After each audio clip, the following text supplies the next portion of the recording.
ਤੁਸੀਂ ਇਹ white paper ਬਾਰੇ ਕੀ ਸੋਚਦੇ ਹੋ?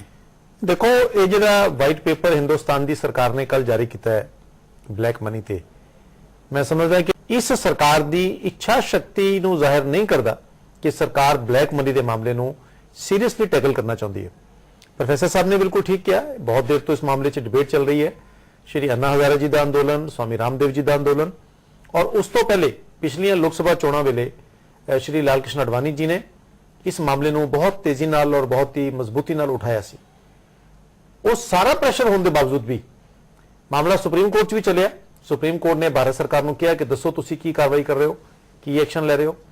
तो सरकार ने जो उहदे कोल जानकारी सी कि काला धन विदेशों में किन्हां दे नां ते जमा है, वो लिस्ट भी लिफाफे च बंद करके दी, पब्लिक नहीं की। इस वाइट पेपर के अंदर भी कौन लोग ने, कौन शक्तियां ने जिन्हों का पैसा बाहर पिया है, उसके बारे कोई जिक्र नहीं है। हिंदुस्तान की सरकार को इस बारे कानून बनाने बारे विचार कर रही है, उसकी कोई इच्छा शक्ति इस नहीं है। मैं समझदा पर सरकार ने जिन्ने भी कानून पिछले दिनों के बने ने, जिन्हों भ्रिष्टाचार नाल लोकपाल बिल तक जिन्हों का कोई ना कोई संबंध है, ਜਿਹੜੇ ਬਣਨ ਵਾਲੇ ਨੇ जिन्हों की तजवीज़ हैगी आ, उन्होंने सारिਆਂ ਦਾ ਜ਼ਿਕਰ ਕੀਤਾ कि ਇਹ ਭ੍ਰਿਸ਼ਟਾਚਾਰ ਨੂੰ रोकਣ ਲਈ ਤੇ ਕਾਲੇ ਧਨ ਦੇ ਉੱਤੇ ਕਾਬੂ ਪਾਉਣ ਲਈ ਹੀ ਇਹ ਸਾਰੇ ਜਿਹੜੇ ਬਿੱਲ ਨੇ ਉਹ ਲਿਆਂਦੇ ਗਏ ਨੇ। और उस सब के बावजूद भी जो बिल सरकार लेके आई है, काला धन उत्थे दा उत्थे ही है। हाँ जी, बाहर तो लियान च कामयाब नहीं हुए। काले धन के दो पहलू ने, एक विदेशों च, एक हिंदुस्तान च। हाँ जी, ਅੱਜ ਜਿਹੜਾ ਸਭ ਤੋਂ ਜ਼ਿਆਦਾ ਸੌਖਾ ਹੈ ਕਾਲਾ ਧਨ ਲਿਆਣਾ, ਦੋਨਾਂ ਦੇ ਬਨਿਸਬਤ ਮੈਂ ਸਮਝਦਾ ਹਾਂ ਕਿ ਜਿਹੜਾ ਵਿਦੇਸ਼ਾਂ 'ਚ ਪਿਆ ਹੈ ਉਹ ਕਾਲੇ ਧਨ ਦਾ ਮਾਮਲਾ ਇੱਥੋਂ ਨਾਲੋਂ ਵੀ ਕਿਤੇ ਗੰਭੀਰ ਹੈ, ਕਿਤੇ ਸੀਰੀਅਸ ਹੈ। ਔਰ ਅਗਰ ਹਿੰਦੁਸਤਾਨ ਦੀ ਸਰਕਾਰ ਠੀਕ ਕਾਨੂੰਨ ਬਣਾਏ ਤੇ ਉਹ ਪੈਸਾ ਲਿਆਉਣ ਦੇ ਵਿੱਚ ਮੈਨੂੰ ਲੱਗ ਰਿਹਾ ਕਿ ਜ਼ਿਆਦਾ ਆਸਾਨੀ ਰਹਿ ਸਕਦੀ ਹੈ। ਮੰਨ ਲਓ मैं एक सुझाव देना है, प्रोफेसर साहब इकोनॉमिक्स के प्रोफेसर ने, गोयल साहब भी वकील ने, अगर हिंदुस्तान की सरकार एक कानून बनाए कि कोई भी आदमी हिंदुस्तान का हिंदुस्तान तो बाहर किसी मुल्क विच, किसी बैंक विच भी सरकार की परमिशन तो बिना पैसा जमा नहीं कराएगा। जे किसी ने पहले जमा कराया है तो 2 महीने 3 महीने के अंदर वो जानकारी देवे और उसके मुताबिक कानून के मुताबिक कार्रवाई होगी। और अगर जानकारी नहीं देगा, पर बिना परमिशन तो कानून हैगा नहीं है, बिना परमिशन तो अगर कोई बाहर अकाउंट खोलेगा या पैसा जमा कराएगा, वो सारा का सारा पैसा कॉन्फिस्केट होएगा, वो सरकार च इन्वेस्ट करेगा। तो मैं समझदा है कि सरकार की इच्छा शक्ति जाहिर होगी। दूजी गल, ਜਿਹੜੀ ਲਿਸਟ ਸਰਕਾਰ ਦੇ ਕੋਲ ਹੈਗੀ ਹੈ ਕਿ ਇਹਨਾਂ ਦਾ ਬਲੈਕ ਮਨੀ ਬਾਹਰ ਹੈ, ਉਸ ਲਿਸਟ ਨੂੰ ਪਬਲਿਕ ਕਰਨ ਦੇ ਵਿੱਚ ਸਰਕਾਰ ਨੂੰ ਕੀ ਦਿੱਕਤ ਹੈ? ਘੱਟੋ ਘੱਟ ਲੋਕਾਂ ਨੂੰ ਪਤਾ, ਘੱਟੋ ਘੱਟ ਉਹਨਾਂ ਦੇ ਉੱਤੇ ਕਾਰਵਾਈ ਹੋਣੀ ਚਾਹੀਦੀ, ਕਾਰਵਾਈ ਹੋਵੇ ਔਰ ਲੋਕਾਂ ਨੂੰ ਪਤਾ ਲੱਗੇ। ਕਿਉਂਕਿ ਅਗਰ ਕਿਸੇ ਨੂੰ ਪਤਾ ਲੱਗਦਾ ਕਿ ਫਲਾਣਾ ਬੰਦਾ ਦੋਸ਼ੀ ਹੈ ਤੇ ਸੋਸਾਇਟੀ 'ਚ ਉਸਦੀ ਘੱਟੋ ਘੱਟ ਅਗਰ ਕਾਨੂੰਨੀ ਨੂੰ ਸਜ਼ਾ ਨਹੀਂ ਵੀ ਹੋ ਪਾਉਂਦੀ, ਇੱਕ ਮੋਰਲ ਕੰਡੈਮਨੇਸ਼ਨ ਤੇ ਹੁੰਦੀ ਹੈ ਨਾ। ਹਾਂਜੀ, ਹਾਲਾਂਕਿ ਡਰਦਾ ਹੈ ਕਿ ਮੇਰਾ ਨਾਂ ਅਗਰ ਨਿਕਲ ਜਾਏਗਾ ਤਾਂ ਕੱਲ ਨੂੰ ਸੋਸਾਇਟੀ ਤੁਹਾਡਾ ਨੁਕਤਾ ਜਨ ਸਾਹਿਬ ਜਿਹੜਾ ਇਹ ਮੁੱਦਾ ਸੁਰਿੰਦਰ ਜੀ ਹੁਣਾਂ ਨੇ ਦੱਸਿਆ, ਉਹਦੇ ਵਿੱਚ ਇਹਨਾਂ ਨੂੰ ਇਹ ਲੱਗਦਾ ਕਿਤੇ ਨਾ ਕਿਤੇ ਕਿ ਵੀ ਜਿਹੜਾ ਤੇ ਪੈਸਾ ਹੁਣ ਜਮਾ ਹੋ ਗਿਆ ਜਾ ਕੇ ਉਹਦਾ ਦਾ ਆਉਣਾ ਮੁਸ਼ਕਿਲ ਹੈ, ਜਾਂ ਉਹ ਇੱਕ ਵੱਖਰਾ ਮੁੱਦਾ ਜਿਹੜਾ ਹੋਰ ਨਵੇਂ ਸਿਰੇ ਤੋਂ ਜਾ ਰਿਹਾ ਲਗਾਤਾਰ, ਉਹਦੇ ਤੇ ਰੁਕ ਕੀਤੀ ਜਾ ਸਕਦੀ ਹੈ, ਬਜਾਏ ਇਸ ਦੇ ਕਿ ਇਹ ਤਫਸੀਲ ਦੇ ਉੱਤੇ ਧਿਆਨ ਦਿੱਤਾ ਜਾਵੇ ਕਿ ਕਿਹਨੇ ਕਿੰਨਾ ਦਿਆ अगे तो जी पेशबंदी है वो ज्यादा जरूरी नहीं बनती। नहीं, मैं समझता हूं कि दोनों चीजें साथ साथ चल सकती हैं, दोनों में कोई विरोधाभास नहीं है। तो साहब ने जो बात कही कि किस मैकेनिज्म से पैसा बाहर जा रहा है, वो लगभग आज सबको मालूम हो चुका है। आप यहां से बाहर सामान बेचते हो, वो पैसा आप बिल कम दिखाते हो, उसकी पेमेंट ज्यादा होती है, विदेशों में जमा करवा देते हो। यह भी हकीकत है कि कुछ लोगों ने ट्रेड के माध्यम से, हवाला के माध्यम से और चीजों के माध्यम से पैसा जमा करवाया। यह भी हकीकत है कि बहुत सारे पॉलिटिशियंस आते जाते धन अपने साथ भी लेकर गए हैं, क्योंकि कई बार एयरपोर्ट्स पर बहुत भारी आमद आते जाते बहुत बड़ी खेपें पकड़ी गई हैं। मैं समझता हूं दोनों कानून साथ के साथ चल सकते हैं। आप कानून अगर यह बनाए कि अगर कोई व्यक्ति विदेश में किसी ने अकाउंट पहले खोला है, खोल रहा है या आगे खोलेगा, तो उसको सरकार को उसकी जानकारी देनी पड़ेगी।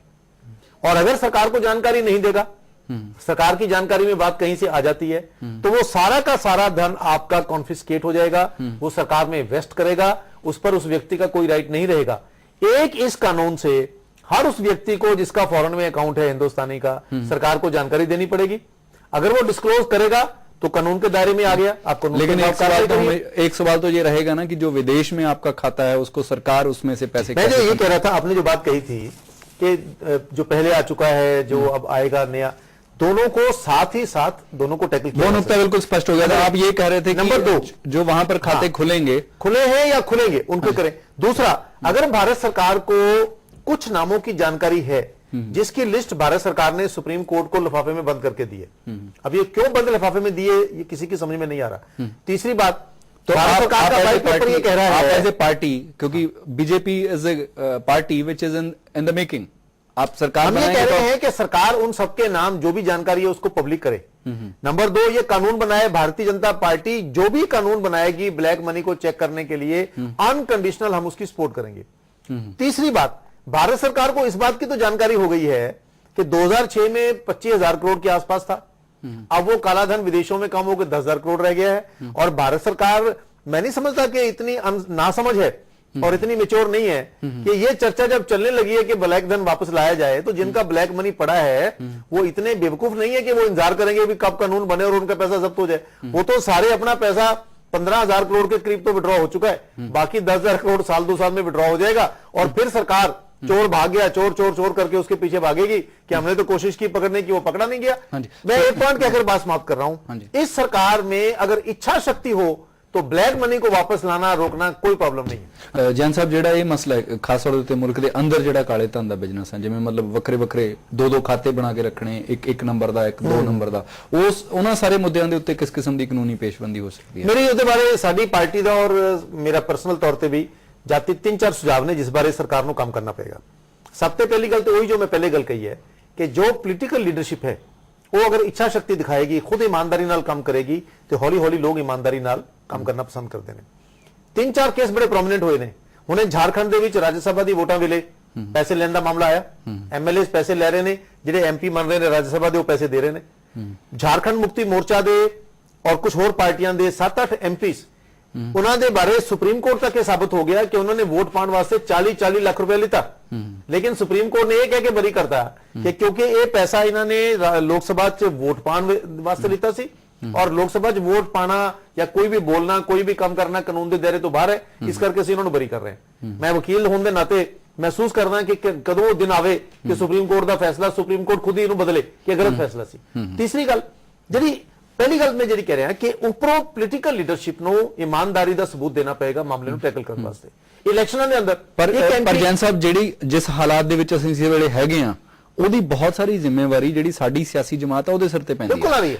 ਜਿਹੜੀ ਆਪ ਇੱਕ ਤਰੀਕੇ ਨਾਲ ਇਸ ਦੇ ਵਿੱਚ ਸ਼ਾਮਿਲ ਹੈ, ਉਹ ਤੋਂ ਇੱਕੋ ਦਿਨ ਅਸੀਂ ਕਿਵੇਂ ਆਸ ਕਰ ਸਕਦੇ ਹਾਂ ਕਿ ਉਹ ਬਿਹਤਰ ਕੰਮ ਕਰੇਗੀ? ਬਿਲਕੁਲ ਤੁਸੀਂ ਠੀਕ ਕਹਿ ਰਹੇ ਹੋ। ਜੋ ਹਿੰਦੁਸਤਾਨ ਦੀ ਇਸ ਵੇਲੇ ਪੋਲੀਟੀਕਲ ਲੀਡਰਸ਼ਿਪ ਹੈ ਉਸ ਦੀ ਕ੍ਰੈਡੀਬਿਲਿਟੀ ਬਹੁਤ ਡਾਊਨ ਹੈ। ਆਮ ਆਦਮੀ ਨੂੰ ਲੱਗਦਾ ਹੈ ਕਿ ਪੋਲੀਟੀਕਲ ਲੀਡਰ ਜਿਸ ਵੇਲੇ ਕਾਨੂੰਨ ਦੇ ਮੁਤਾਬਕ ਨਹੀਂ ਚੱਲ ਰਹੇ, ईमानदारी नाल नहीं चल रहे। बिल्कुल तुहाडी गल सही है, लेकिन जिस तरीके नाल आज तुसीं डिबेट कर रहे हो, अन्ना हजारे जी दा अंदोलन चल रहा है, स्वामी रामदेव दा अंदोलन चलिया, आखिर यही भ्रष्टाचार ते काले धन दा मामला ਅੱਜ ਤੋਂ 3-4 ਸਾਲ ਪਹਿਲੇ ਉੱਡਾ ਬੜਾ ਮੁੱਦਾ ਨਹੀਂ ਬਣਿਆ ਸੀ ਜਿੰਨਾ ਅੱਜ ਬਣ ਗਿਆ। ਇਹ ਹਿੰਦੁਸਤਾਨ ਦੇ ਵਿੱਚ ਇਹ 1936 ਤੋਂ ਲਗਾਤਾਰ ਲੈ ਕੇ ਕਾਲੇ ਧਨ ਦਾ ਮੁੱਦਾ ਅੱਜ ਤੱਕ ਚੱਲਿਆ ਰਿਹਾ। ਜਿੰਨਾ ਮੁੱਦਾ ਹੁਣ ਬਣਿਆ 1936 ਦੇ ਵਿੱਚ ਇਸ ਗਵਰਨਮੈਂਟ ਨੇ ਐਕਨੋਲੇਜ ਕਰ ਲਿਆ ਸੀਗਾ ਕਿ ਇੱਕ ਵੱਡਾ ਮੁੱਦਾ ਹੈ, ਲੇਕਿਨ ਜਿੰਨਾ ਮਜ਼ਬੂਤੀ ਨਾਲ ਪਬਲਿਕ ਓਪੀਨੀਅਨ ਹੁਣ ਬਣਿਆ ਉਹਨਾਂ ਸ਼ਾਇਦ ਪਹਿਲੇ ਨਹੀਂ ਬਣਿਆ ਸੀ। ਤੀਸਰੀ ਗੱਲ ਜਿਹੜੀ ਮੈਂ ਕਹਿਣਾ ਚਾਹ ਰਿਹਾ ਕਿ ਜੋ ਟੈਕਸੇਸ਼ਨ ਹੈ ਸਾਡਾ ਉਹਨੂੰ ਰੈਸ਼ਨਲਾਈਜ਼ ਕਰਨਾ ਪਏਗਾ।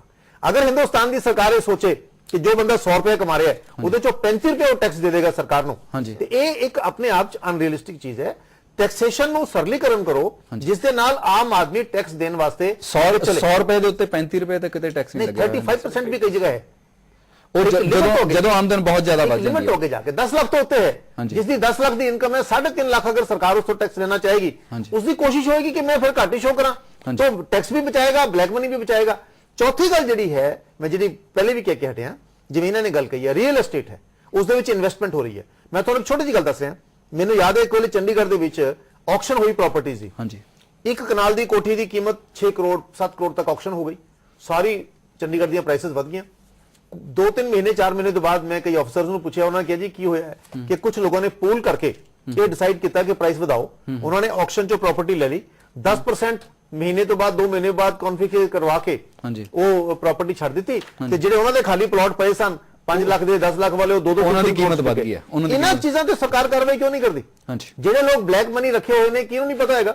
ਕਿਆ ਡਿਪਾਰਟਮੈਂਟ ਨੂੰ ਪਤਾ ਨਹੀਂ? ਆਪਾਂ ਘੱਟੋ ਘੱਟ ਪਤਾ ਨਹੀਂ, ਕਿਆ ਵਿਜੀਲੈਂਸ ਨੂੰ ਪਤਾ ਨਹੀਂ? ਆਪਾਂ ਘੱਟੋ ਘੱਟ ਭਾਜਪਾ ਤੋਂ ਇਹ ਉਮੀਦ ਕਰਦੇ ਹਾਂ ਕਿ ਉਹ ਜਿਵੇਂ ਪੰਜਾਬ ਦੇ ਵਿੱਚ ਰੂਲ ਕਰਦੀ ਹੈ ਉੱਥੇ ਜ਼ਰੂਰ ਕਾਰਵਾਈ ਕਰੇਗੀ। ਇਹ ਜਿਹੜਾ ਮਾਮਲਾ ਹੈ ਨਾ ਬਲੈਕ ਮਨੀ ਵਾਲਾ, ਇਹ ਖਾਲੀ ਸਟੇਟ ਸਰਕਾਰ ਦੇ ਅੰਦਰ ਪਰ ਸਟੇਟ ਦੇ ਜਿੰਨਾ ਸਟੇਟ ਦੇ ਅੰਡਰ ਹੈ ਉਹ ਹੋਣੀ ਚਾਹੀਦੀ ਹੈ, ਕਾਰਵਾਈ ਬਿਲਕੁਲ ਕਰੇਗੀ ਔਰ ਕਰਨੀ ਚਾਹੀਦੀ ਹੈ। ਮੈਂ ਸਮਝਦਾ ਕਿਸੇ ਪਾਰਟੀ ਨਾਲ, बीजेपी कांग्रेस अकाली दल कोई पार्टी होवे, ये नेशनल मुद्दा है। जदों तक राष्ट्रवादी अप्रोच नाल नहीं सोचांगे ये मुल्क का बहुत नुकसान होगा। कि साइंटिफिक मेथड आपको चाहिए अगर आपने एग्जैक्ट अमाउंट कैलकुलेट करनी हो, 10,000 500 15 करोड़ 90 लाख ऐसा नहीं हो सकता, लेकिन वो नहीं, वो शायद संभव नहीं होगा। पर मुझे बताइए, भारत सरकार को यह मालूम है कि 2006 में 25,000 करोड़ था, अब 10,000 करोड़ रह गया।